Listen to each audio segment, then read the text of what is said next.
Baik, selamat pagi semuanya. Assalamualaikum warahmatullahi wabarakatuh.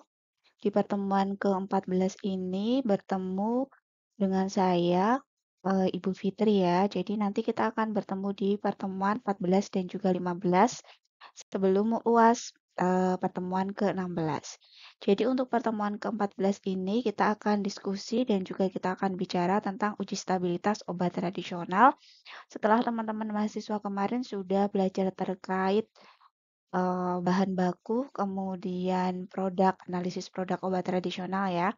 Jadi di sini lanjutannya adalah kita mau mengenal bagaimana suatu obat tradisional atau suatu sediaan obat tradisional itu dikatakan stabil, pentingnya kestabilan atau pentingnya uji stabilitas, dan juga di sini kita akan belajar bagaimana cara melakukan uji stabilitas dan bagaimana aplikasinya kalau di suatu sediaan atau lebih jauhnya nanti di suatu perusahaan farmasi, begitu. Jadi memang penting sekali untuk melakukan pengujian stabilitas salah satunya untuk menentukan kadaluarsa dari suatu sediaan obat tradisional.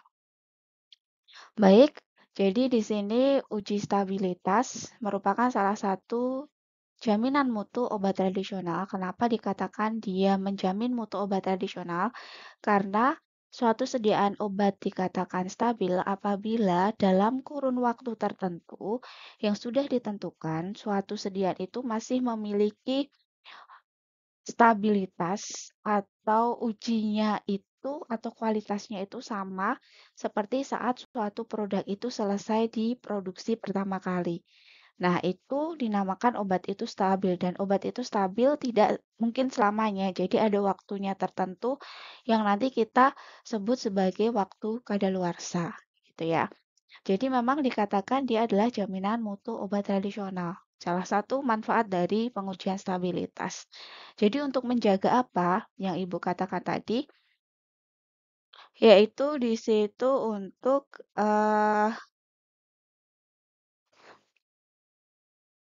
menjamin khasiat di sini ya, untuk menjamin khasiat. Kalau dia masih stabil, dia sediaannya dikatakan bagus, otomatis tidak ada yang berubah dari khasiat dari suatu obat atau suatu sediaan. Jadi tidak ada yang mengalami perubahan. Jadi efek terapinya masih sama, untuk pemakaian dosis tertentu masih sama, dan juga di sini kegunaan dan fungsinya juga masih sama. Otomatis mutu dari suatu obat itu atau dari sediaan obat tradisional itu juga masih bagus. Kalau khasiatnya baik, mutunya baik, otomatis keamanan juga masih baik untuk pasien. Jadi tujuan dari pengujian stabilitas itu adalah untuk menjamin bahwa suatu obat tradisional itu dia masih memiliki khasiat mutu dan keamanan yang sama pada saat obat itu dibuat pertama kali. Nah, kalau kita bicara khusus tentang definisi stabilitas produk, ya, kalau secara teoritis, uji stabilitas itu dikatakan bahwa kemampuan suatu produk itu mampu untuk mempertahankan sifatnya dan juga karakteristik dari obat tersebut agar sama pada saat obat itu selesai diproduksi pertama kali. Jadi kalau misalnya di sini kita bicara sirup atau cairan obat dalam ya. Jadi produksi atau syarat pengujian sirup atau syarat sirup memenuhi suatu produk, persyaratan produk yang baik itu apa? Jika pH-nya tidak kurang dari 4.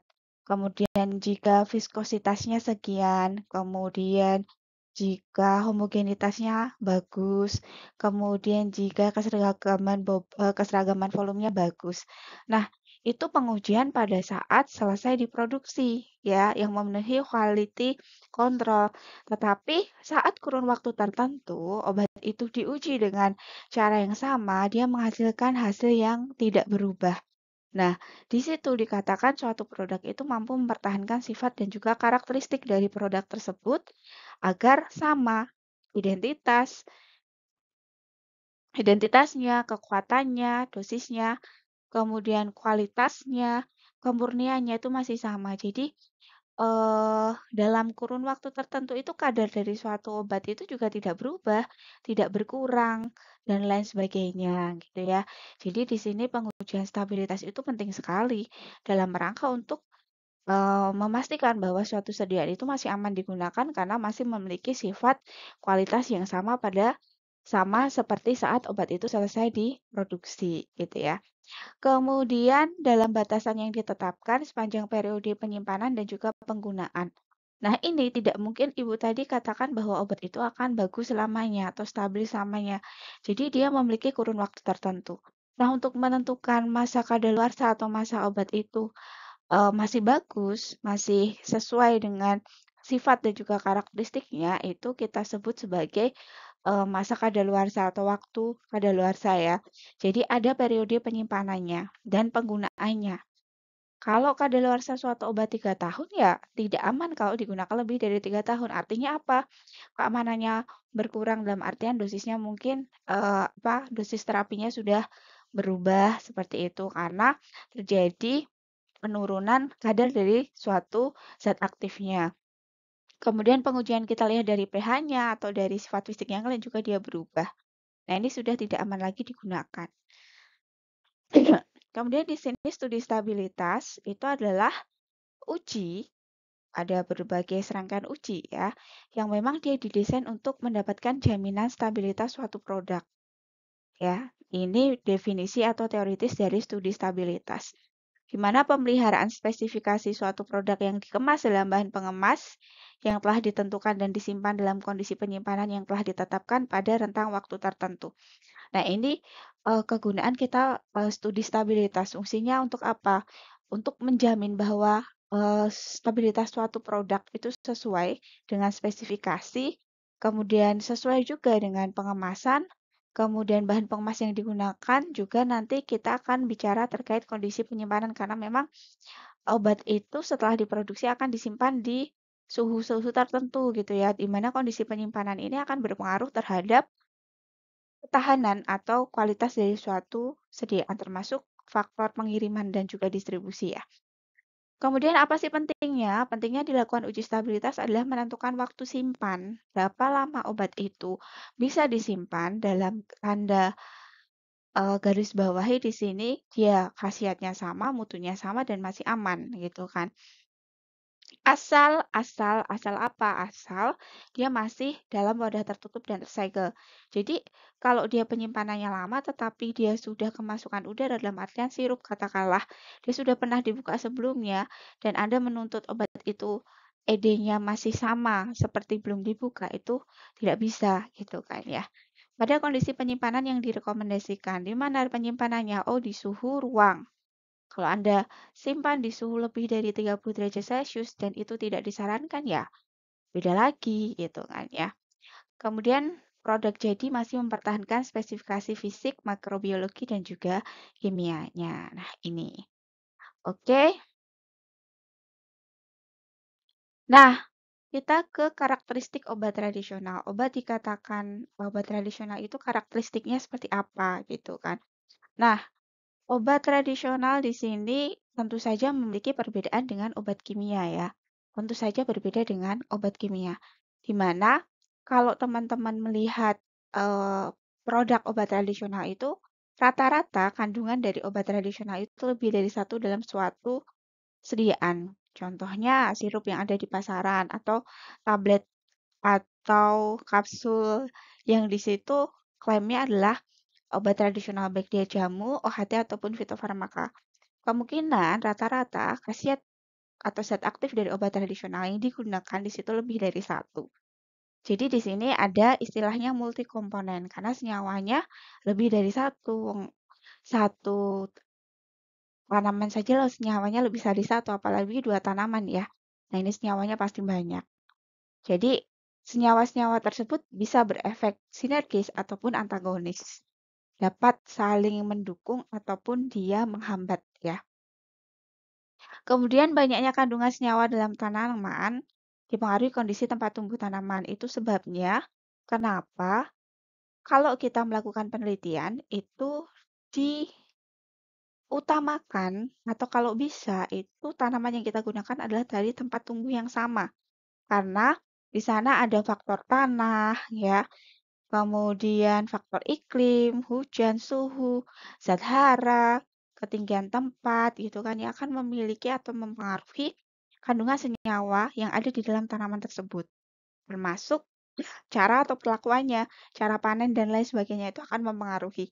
Jadi kalau bisa kondisi tempat tumbuh tanaman itu ya sama gitu kan. Kemudian stabilitas kandungan senyawa dalam tanaman itu dipengaruhi oleh enzim. Nah, ini kandungan senyawa dalam tanaman juga enzim juga mempengaruhi kandungan senyawa yang ada di dalam tanaman ya. Jadi reaksi enzimatis itu karena adanya kandungan air yang di dalam. Selain itu, ternyata enzim-enzim lain yang menyebabkan pembusukan itu adalah amilase, protease, dan enzim lainnya. Ini bisa menyebabkan reaksi enzimatis yang nantinya akan menjadikan pembusukan pada tanaman, ditumbuhi jamur, kapang, kamir, dan lain sebagainya. Kaitan dengan reaksi enzimatis tidak jauh-jauh dari kandungan air. Kandungan air atau kadar air yang ada di dalam tanaman ini dipengaruhi pada saat proses pengeringan. Kalau dia masih basah dan itu diproses ke proses selanjutnya, serbuk dan lain sebagainya, di mana kadar airnya masih tinggi, itu akan mudah sekali untuk tercemar atau terkontaminasi gitu kan ya, atau terjadi reaksi enzimatis tadi. Terutama akan cepat sekali ditumbuhi oleh mikroorganisme. Nah, ini akan mempengaruhi stabilitas dari suatu sediaan, suatu tanaman ya. Nah, faktor-faktor yang mempengaruhi stabilitas di sini apa saja gitu kan.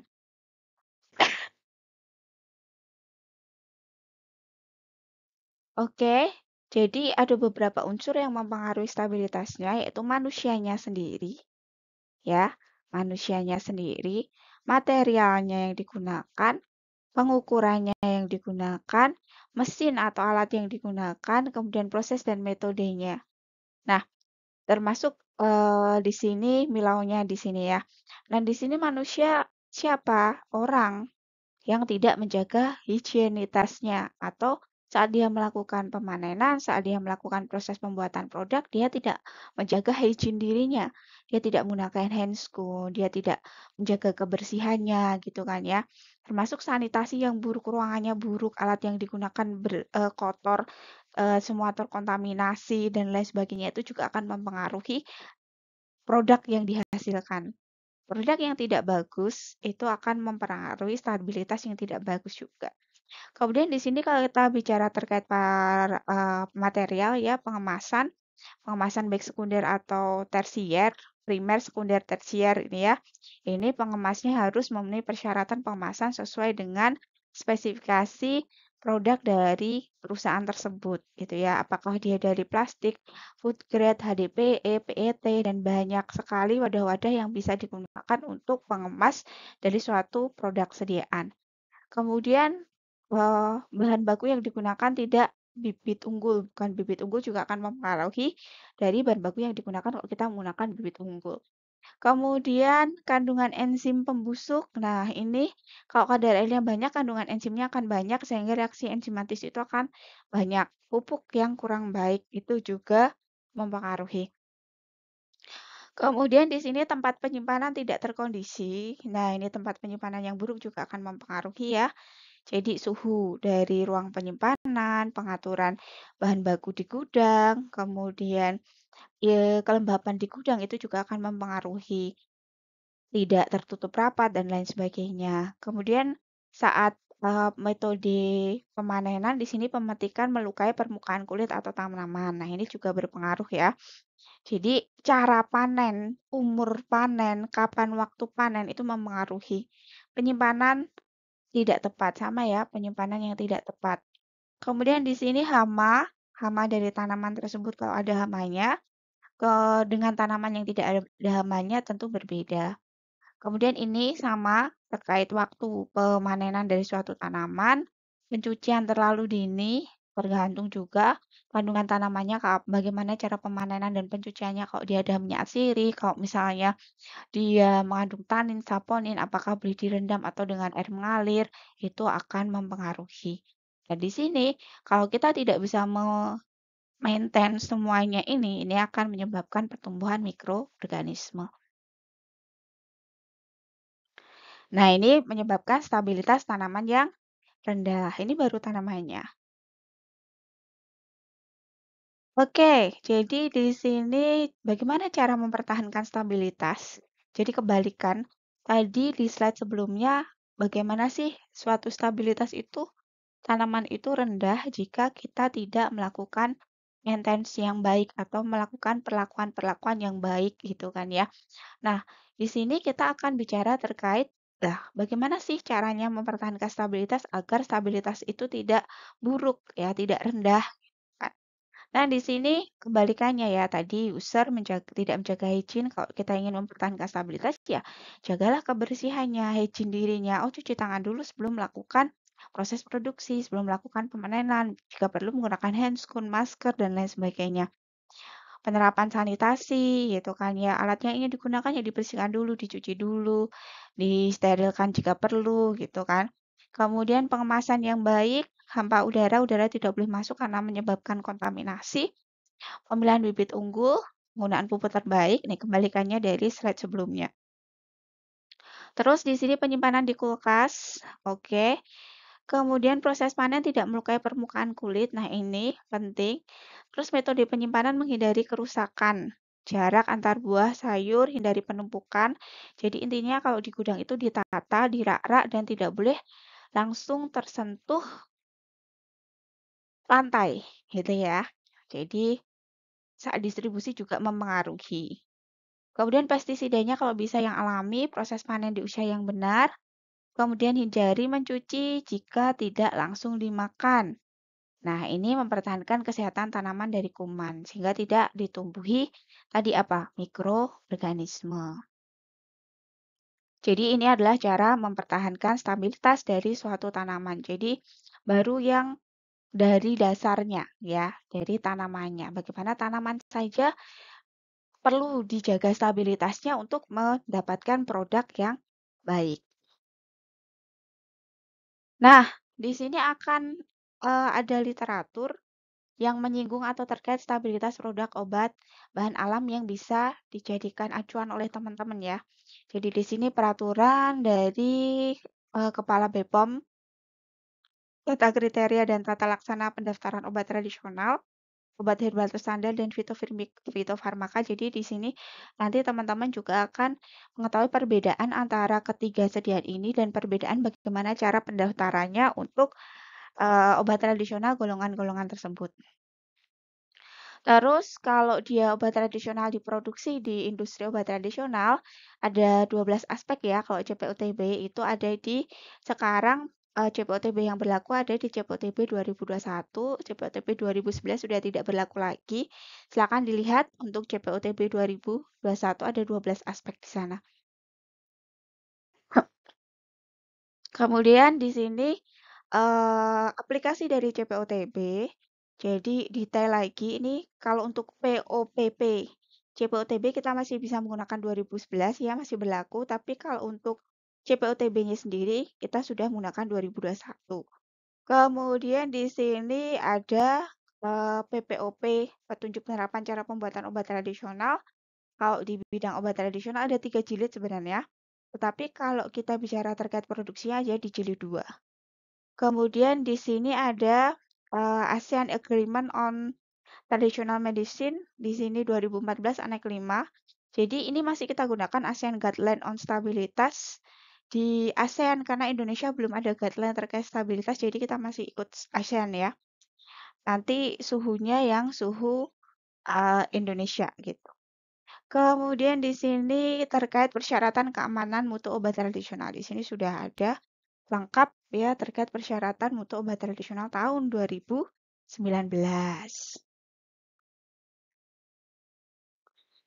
Nah, terus ini kalau untuk asrot di sini nanti terkait registrasi obat tradisional yaitu kita menggunakan di industri tentu saja registrasi obat tradisional hanya bisa dilakukan oleh apoteker yang di situ bertanggung jawab di industri obat tradisional ya.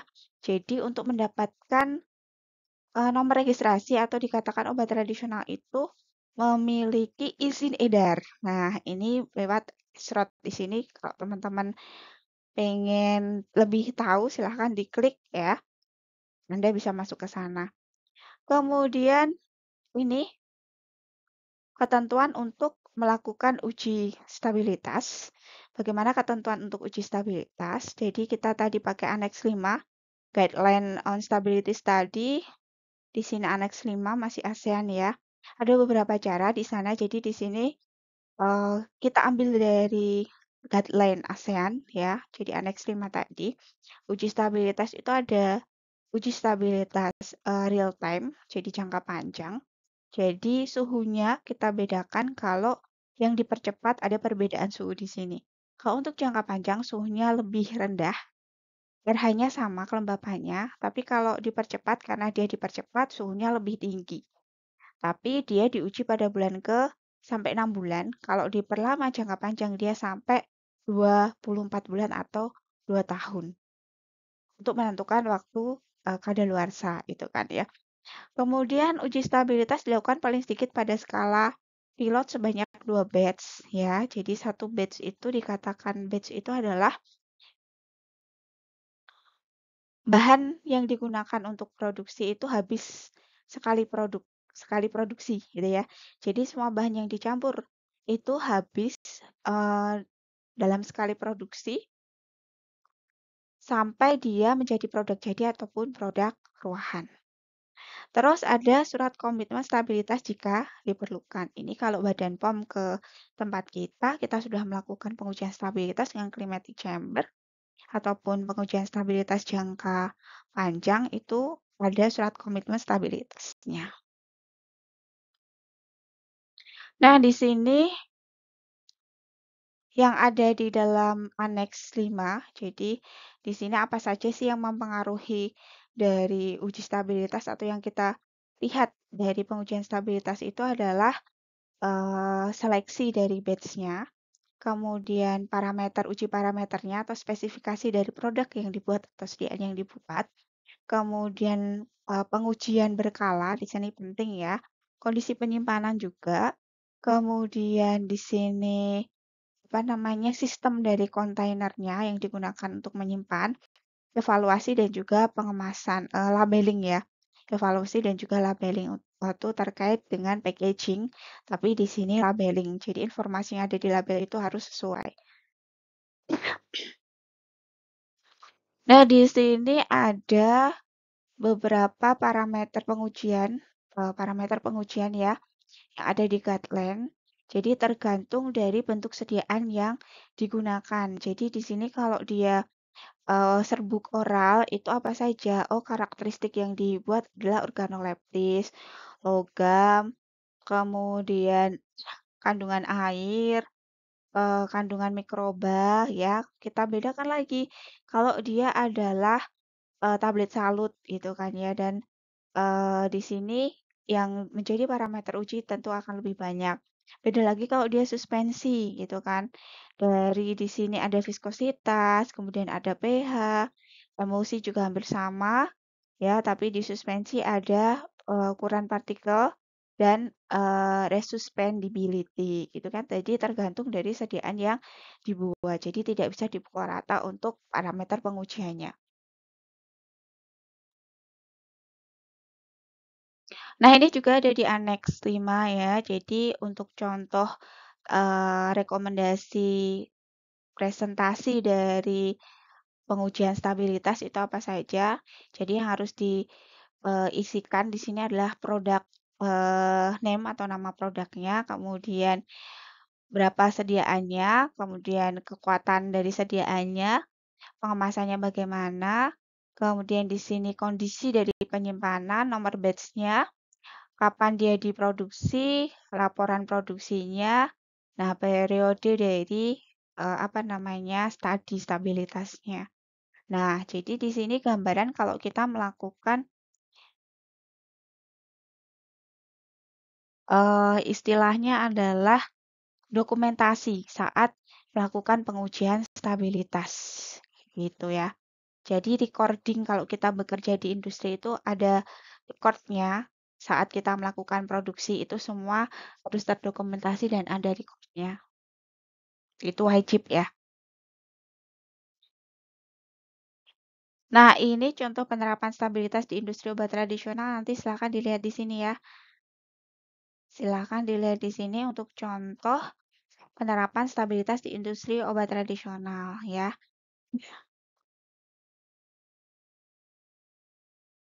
Oke. Nah, kita masuk ke eh ini apa namanya? Kenapa kita mengacu pada guideline Aneks 5 ya, ASEAN tadi ya. Acuan kondisi penyimpanan di Indonesia ini adalah kriteria dari kondisi pengujian gitu ya, climatic zone dan kondisi penyimpanan di ASEAN gitu ya. Nah, Indonesia itu mengacu ke 4B. Kita lihat 4B karena di sini panas gitu kan ya. Kemudian kelembatannya juga dan di sini suhunya lebih dari 22 derajat Celcius. Kemudian untuk pengujian jangka panjang, kondisi pengujian jangka panjang itu 30 derajat Celcius ya dan RH-nya 75%. Nah, ini yang sesuai dengan kondisi di Indonesia. Jadi kita mengacu pada climatic zone 4B ya. Nah, perbedaannya tadi uji stabilitas jangka panjang dan juga dipercepat, itu ada perbedaannya ya. Kalau untuk uji dipercepat, dia suhunya lebih tinggi dibanding pengujian real time-nya atau jangka panjangnya. Kalau di jangka panjang, kita penguji sampai 24 bulan atau 2 tahun, di mana frekuensi pengujian itu setiap 3 bulan. Jadi 3 bulan di tahun pertama itu bulan ke-0, 3, 6, 9, 12. Jadi skala di tahun pertama itu atau jedanya atau selisihnya itu per 3 bulan. 0 bulan tambah 3, tambah 3, tambah 3, tambah 3. Pada tahun kedua itu per 6 bulan. Oh, bulan ke-18, 24. Terus setelahnya setiap kali 1 tahun. Kalau kita mau 3 tahun ya berarti kita melakukan pengujian 3 tahun gitu kan. Jadi sesuai dengan keadaan sebenarnya di suhu ruang gitu. Tapi kalau uji dipercepat itu kita hanya butuh waktu 6 bulan. Bu, kalau dilakukan pengujian 6 bulan, apakah nanti waktu kadaluarsanya 6 bulan juga? Tidak. Karena di sini suhu yang kita gunakan untuk pengujian itu lebih dari 30 derajat Celcius, beda dengan real time tadi. Di sini 40 derajat Celcius lebih tinggi gitu kan.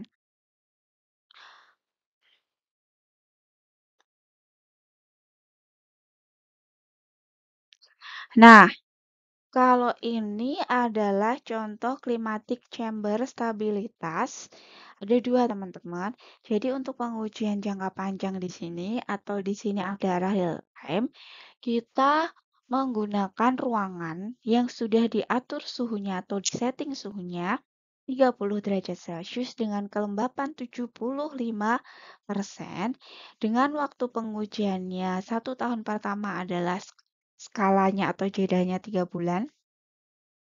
1 tahun kedua diuji setiap 6 bulan, kemudian tahun terakhir atau tahun ketiga diuji 1 tahun gitu ya.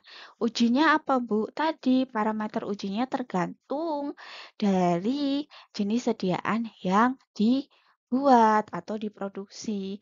Kalau suspensi ya ada viskositas, ya ada pH, kemudian kalau kapsul ya beda lagi, kalau tablet ya beda lagi, tidak ada waktu hancur dan lain sebagainya gitu ya. Kalau suspensi, kalau tablet serabut bobot ada.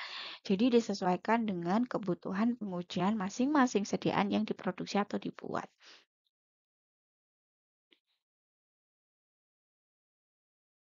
Kemudian di sini kalau dia dipercepat hanya waktu 6 bulan ya. Jadi di sini suhunya lebih cepat dan kita menggunakan alat yang disebut climatic chamber. Fungsinya climatic chamber ini memang untuk melakukan percepatan pengujian. Jadi kalau industri-industri mempunyai alat climatic chamber, pengujian stabilitas akan lebih cepat daripada yang tidak memiliki atau hanya disimpan di real time suhu ruang. Ya, kita butuh waktu 3 tahun untuk melakukan atau menentukan masa ketahanan suatu sediaan 3 tahun gitu ya. Tetapi kalau untuk uji stabilitasnya kita menggunakan dipercepat ya atau climatic chamber ya tidak harus 3 tahun tapi 6 bulan sudah cukup mewakili.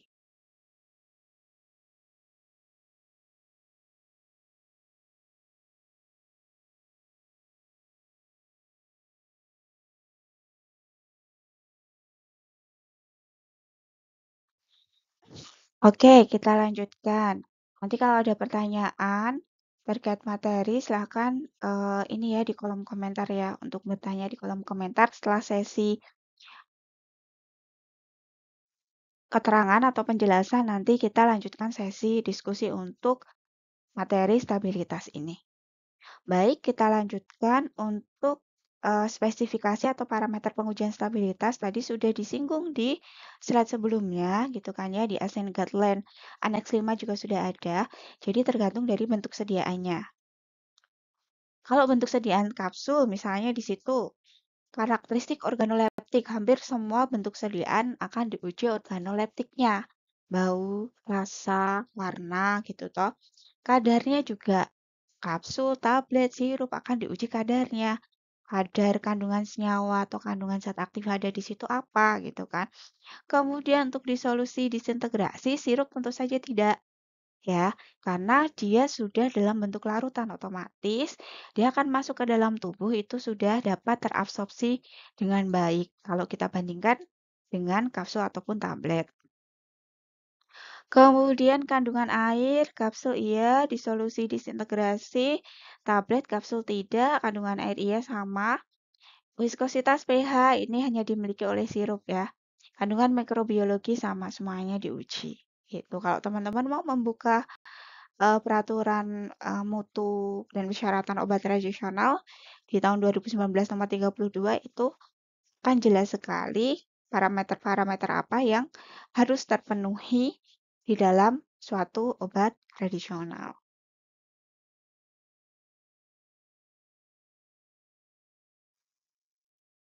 Kemudian ini ada beberapa kasus ya, lebih dari satu bahan aktif atau satu penanda pengganti yang diketahui rentan terhadap perubahan, jadi selama penyimpanan dan mungkin mempengaruhi kualitas produk kombinasi.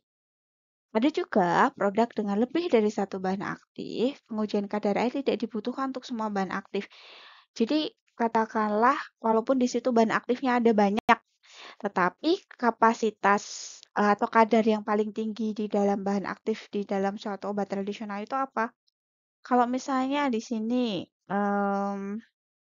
contohnya gingerol gitu ya, di dalam ginger. Nah, itu kalau dia sudah paling tinggi ya sudah yang diuji tidak perlu semua bahan aktifnya diuji.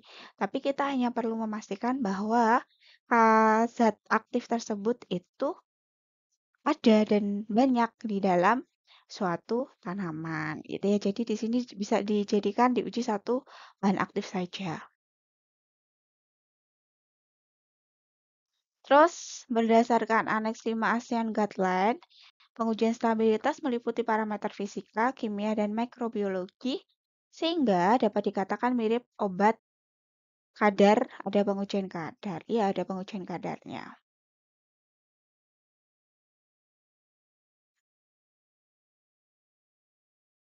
Nah, ini beberapa eh, contoh pengujian dari pengujian stabilitas dari ini PAPROS ya.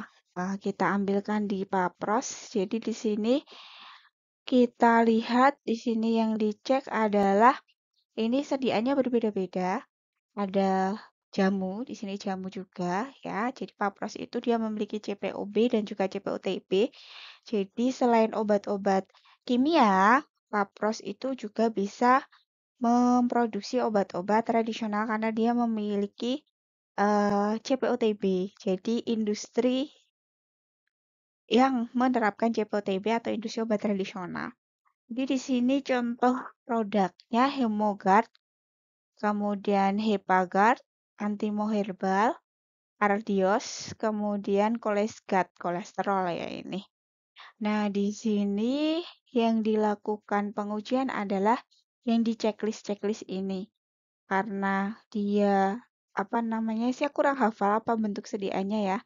Di sini bukan tablet, bukan oh ini si kapsul. Hemogard dan Hepagard ini kapsul.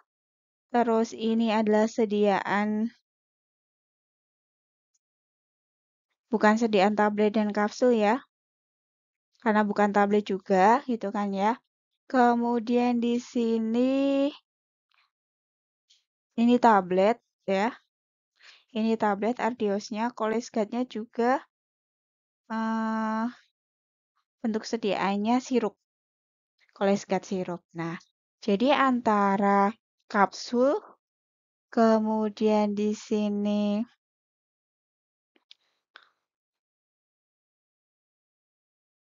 sirup, gitu kan ya. Ini tablet, ini juga sirup. Nah, Anda lihat ada banyak perbedaan dari parameter pengujiannya yang dilakukan di Papros, ya. Nah, ini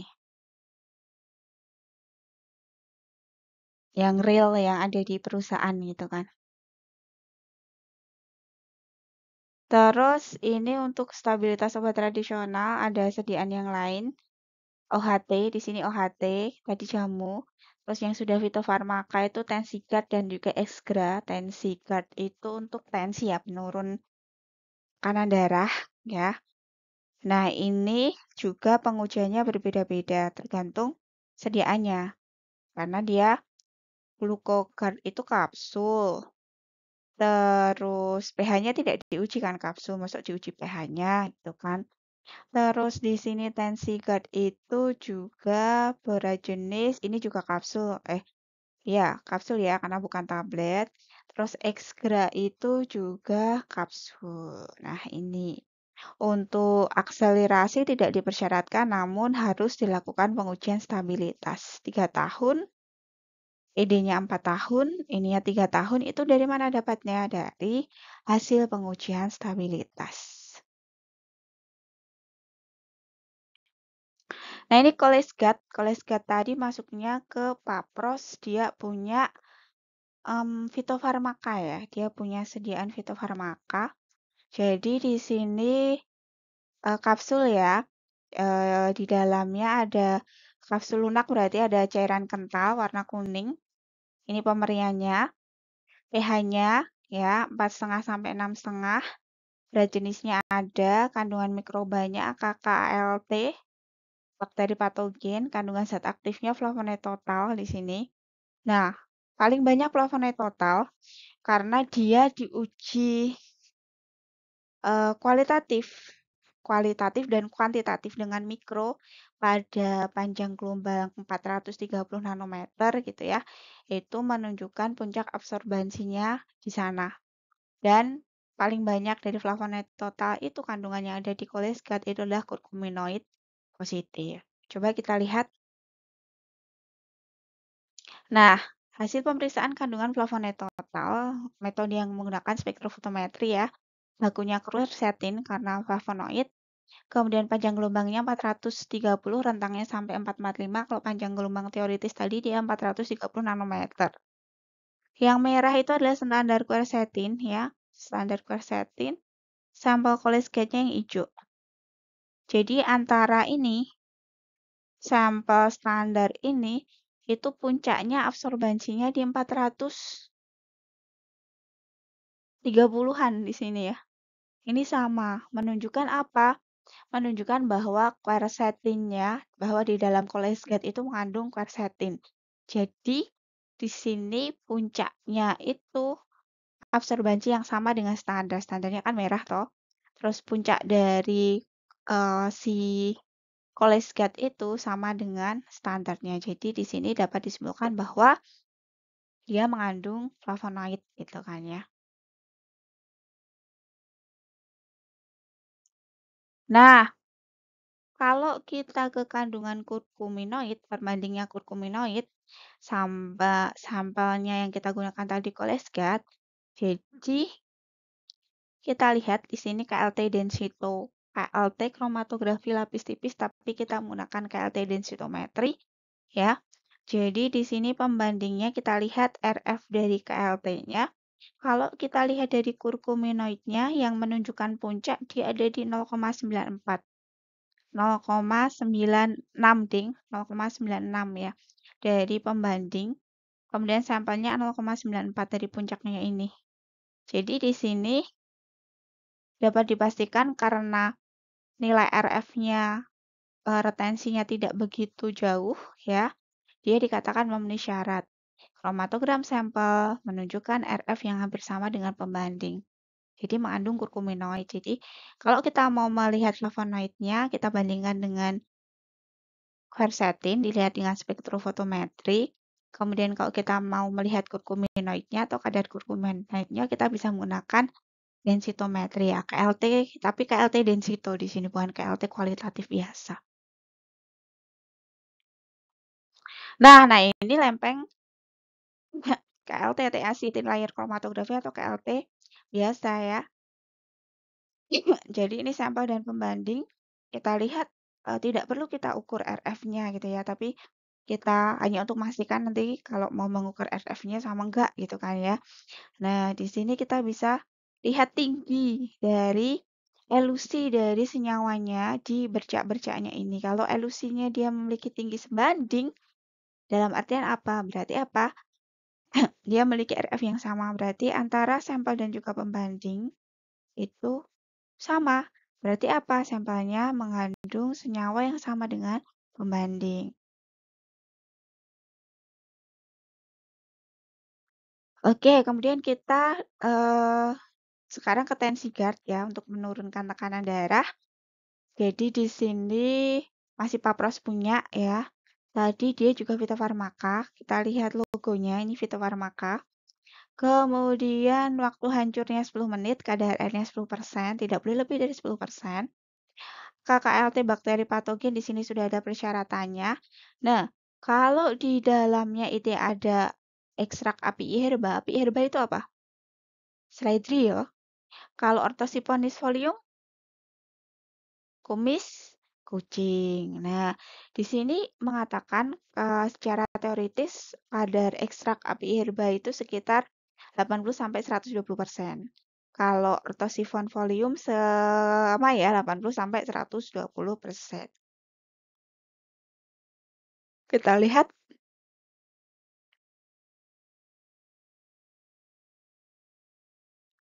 Nah, kita lihat dari kadar airnya sama metodenya KLT densitometri. Pembandingnya adalah apigenin, ya berarti di sini yang diuji adalah API herba. Kandungannya apa sih apigenin ya? Apigenin sama apa sih saya lupa satunya apiin sama apigenin gitu kan. Nah, di sini kita lihat dari RF dari di sini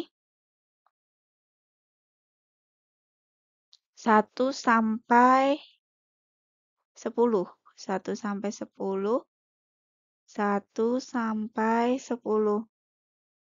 1, 2, 3, 4, 5, 6, 7, 8, 9, 10.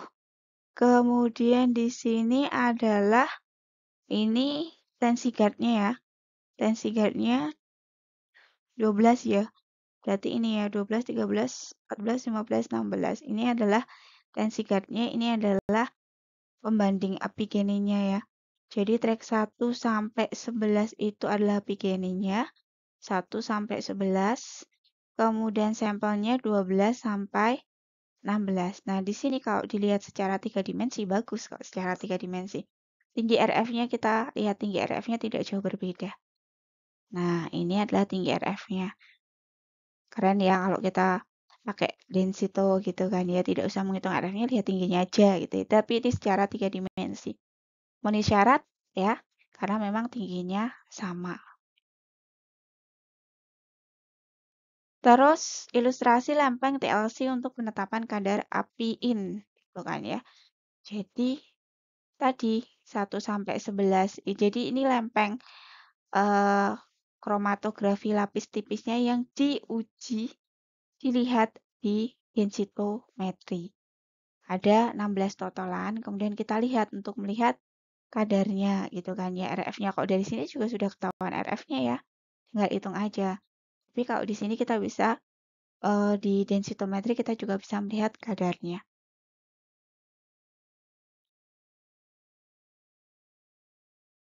Nah, ini untuk ortosifon volume. Kita menggunakan tensi guard. Itu ada di 15, 16, 15 sampai 18 di sini ya. Tensi guard ini adalah apa bakunya. Jadi ini dinginnya sama, sama ya. Panjang gelombangnya 341 nanometer.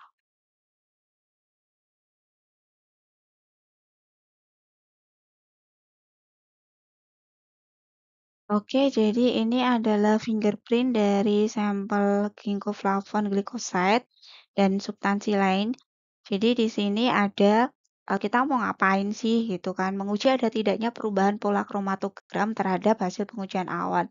Kalau marker kemarin sudah kan sama Bu Mami gitu kan. Jadi syaratnya ini adalah tidak ada perubahan signifikan terhadap pola kromatogram selama waktu pengujian. Jadi kalau pola kromatogramnya setelah produk itu selesai diproduksi sama beberapa waktu kemudian itu masih sama, itu dikatakan bahwa dia memiliki stabilitas yang sama, masih sama gitu ya. Nah, metode pengujiannya kita tidak bisa menggunakan spektrofotometer ataupun KLT densitometer, tapi kita bisa menggunakan HPLC detektor UV. High performance apa namanya, KCKT ya, sama ya, PLC, KCKT, detektor UV. Sampelnya tablet salut selaput dihaluskan, kemudian kita menggunakan metanol sebagai belangko, sebagai untuk melarutkan juga, kemudian waktu retensi 31 menit untuk quercetin dan 42 menit untuk camphorol. Nah, ini quercetin ya, dan juga camphorol. Perbedaannya silahkan dilihat. Nah, ini adalah quercetin pada apa namanya di sini sama-sama ada ketonnya, yang membedakan adalah ikatan OH-nya pada cincin ketiga ini berbeda.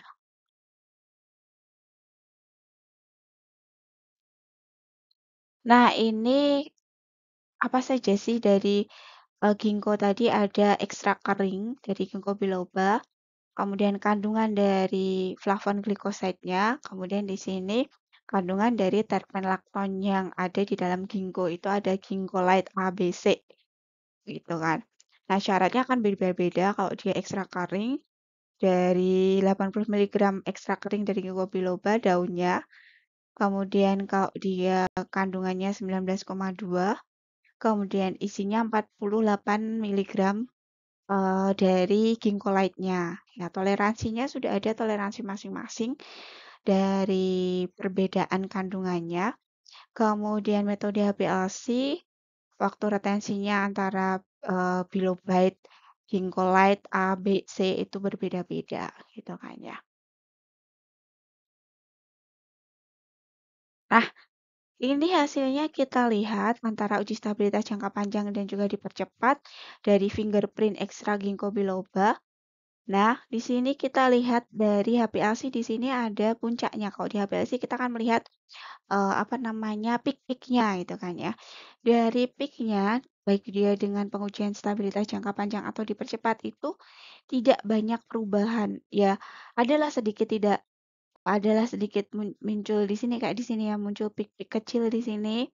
Tapi secara garis besar dia masih sama gitu kan ya.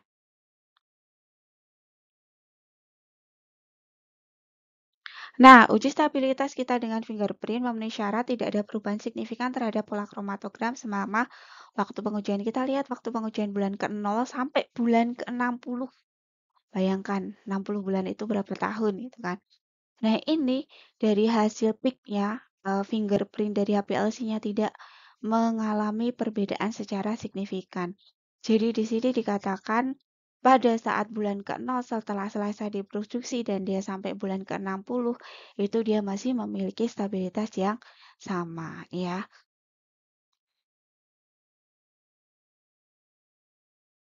Jadi, kemudian kita lanjutkan ke program stabilitas pasca pemasaran. Kalau sudah dipasarkan ceritanya, setelah jadi produk, kemudian dia dipasarkan, apakah ada eh, yang perlu kita lakukan gitu kan ya untuk melihat stabilitasnya. Jadi kalau di sini kalian bisa melihat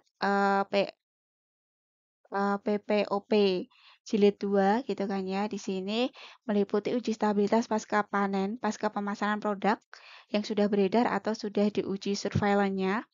Apa saja yang diperhatikan? Jadi untuk uji stabilitas produk yang beredar dilakukan minimal 1 batch dalam 1 tahun. Ada sampel pertinggal Itu kita bisa melakukan pengujian stabilitas dari sampel tertinggal dari suatu produk yang sudah dikeluarkan. Kemudian penyimpanan pada suhu kamar sesuai dengan kondisi penyimpanan. Coba nanti dilihat butir 35. Periode pemeriksaan 12, 24, 36 bulan atau sampai masa kadaluarsa dari sediaan atau produk tersebut tercapai. Hendaklah tersedia catatan untuk stabilitas wajib ya. Catatan uji stabilitas pasca pemasaran sudah ada, silakan dilihat. Bila hasil surveillance menunjukkan tren abnormal yang signifikan, adalah dilakukan investigasi jika perlu produk yang ada di pasaran bisa kita tarik gitu kan ya.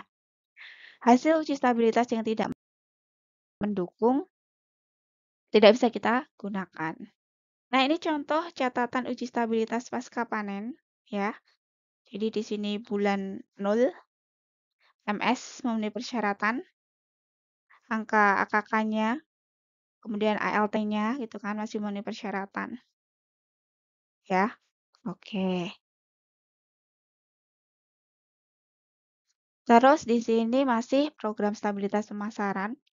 Jadi selama produk-produk itu diedarkan, stabilitas dari obat tradisional khususnya itu harus dipantau ya. Buat apa? Untuk deteksi apakah tidak mengalami masalah stabilitas. Jadi kalau produk itu di pasaran mengalami permasalahan stabilitas atau tidak stabil, contoh yang paling gampang, sediaan sirup warnanya orange, kemudian dalam waktu tertentu 1 tahun dia sudah hilang warnanya itu, katakan sirup itu tidak stabil. Jadi harus ditarik dari pasaran. Nah ini ya, terus tujuannya apa pasca pemasaran? Untuk memantau produk selama masa edar dan untuk menentukan bahwa produk tetap dan diharapkan akan tetap memenuhi spesifikasi dalam kondisi penyimpanan yang tertera pada label sesuai kondisi penyimpanan, aman, mutu, dan juga berkhasiat. Tidak ada perubahan. Terus berlaku untuk siapa sih program stabilitas pasca pemasaran bagi obat tradisional dalam kemasan yang dijual, jadi belum dibuka kemasannya. Terus di sini kalau ada produk ruahan disimpan dalam jangka waktu yang lama sebelum dikemas atau dia sebelum dikirim. Terus di sini ada stabilitas harus dievaluasi atau istilahnya kondisinya adalah ambient gitu kan ya. Jadi produk antara juga disimpan dan digunakan setelah jangka waktu diperpanjang jika harus dilihat gitu kan ya. Tapi apabila relevan, stabilitas produk hasil rekonstruksi dapat juga dipantau. Tuh. Ada di Per BPOM nomor 25 tahun 2021 ya. Terus diuraikan juga di sana. Jadi di undang-undang ini, program ini diuraikan pada bab 10 dokumentasi pada CPOTB gitu kan. Kemudian untuk pengujiannya stabilitas chamber ya harus terkualifikasi, terus dilihat berdasarkan bab 4 peralatan serta bab 12 kualifikasi dan validasi pada CPOTB. Terus protokol program stabilitasnya, jadi harus protokolnya, protapnya harus menjangkau masa akhir penyimpanan, tapi di sini yang mengikuti parameter-parameter yang ada di undang-undangnya, gitu kan ya. Jumlah batch per kekuatan, terus metode pengujian fisis, kriteria keberterimaannya berapa, rujukannya dari mana, interval pengujiannya setiap kapan, kondisi penyimpanannya bagaimana, dan lain sebagainya. Termasuk protokol untuk program stabilitas ya. Jadi untuk protokol studi stabilitas jangka panjang ada dokumen izin edarnya. Terus jumlah bed dan frekuensi pengujian juga datanya harus lengkap ya, minimal 1 bed diuji per tahun untuk produk yang sudah dibuat. Itu harus dilihat pengujian stabilitasnya. Kemudian untuk pemantauan stabilitas pasca pemasaran itu ada pengujian yang menggunakan hewan atau tidak gitu kan ya. Terus tekniknya juga harus tervalidasi. Kemudian di sini juga istilahnya pada pengujian ini harus ada persetujuan dari BPOM ya, termasuk jadi kalau sudah tervalidasi BPOM ya nggak masalah gitu kan ya. Tidak ada penyimpangan-penyimpangan juga di sini. Terus di sini ada istilah HUS atau tren atipikal, itu harus diinvestigasi semua gitu ya. Jadi perlu dilakukan investigasi, dilaporkan kepada Badan POM apabila ada permasalahan, kemudian dibuat tertulis data-datanya, ada dokumentasi lengkapnya.